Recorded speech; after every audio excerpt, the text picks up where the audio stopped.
So first question, so why designing? Sort of like, how did you come to it? What was your sort of like journey into it? I did a drama degree, and my grandma was a seamstress, my mum's always sewn, so I've always done a bit of sewing. And then at university it was like, oh, you've got a sewing machine, can you just do a bit of this? And then sort of spiraled from there. But why I continue to do designing and why I love doing designing, really enjoy the kind of combination of the cerebral and the practical, with sort of script analysis and research and all of that, those elements of it. But then also you get the really hands-on doing, making, working with materials, and working with people. Second question, what's been a sort of formative or important moment for you in your career? The first job I did, is a children's show, Christmas show for 3 to 8 year olds that I do around here where I live now. I had an agent at the time, and she was like, oh, don't do it, it's outside of London, no one's going to see it. And I was really like, no, it pays well.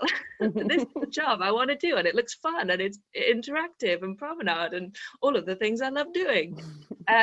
So against her advice, I took that job. I also ditched that agent. So that was a big kind of, I guess, change in my life to think, yeah, I can make a living outside of London. So question 3, how did you come to work with Arch 468 and what was the project? Yeah, I think that's what happened, or has happened for me for most of my career, is recommendations and work, develop from thing to thing. And then have done various projects with Arch since Dead and Breathing. And we worked with the Wellcome Trust for a big sort of food engagement project, and all sorts of other little bits. Next question, what's one piece of advice that you wish someone gave you when you were starting out? Don't flog a dead horse. If an idea isn't working, be honest with yourself, and it's quicker to change it than really keep trying to force it. And have other things in your life as well. Don't just have theatre in your life. You won't be as an interesting creative, I don't think, if you're not getting other input from other places. Don't make it the sole thing in your life. What do you want the art scene to look like in 5 years' time? Diverse stories, diversity in terms of race, sexuality, age. I think the thing we've learned in the pandemic is that people in their 80s are important. We value their lives. I think obviously sustainability is a big drum of mine that I continuously bang.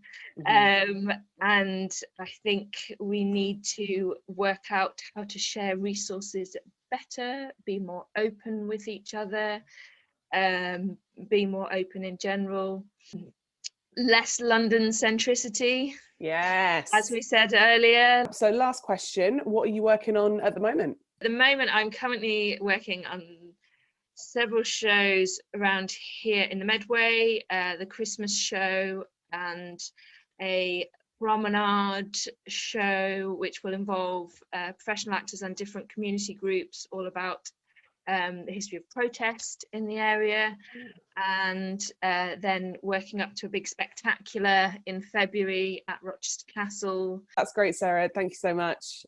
All right, lovely to meet you. Yeah, Have you a great too. day. You too. Bye. Thank you. Bye.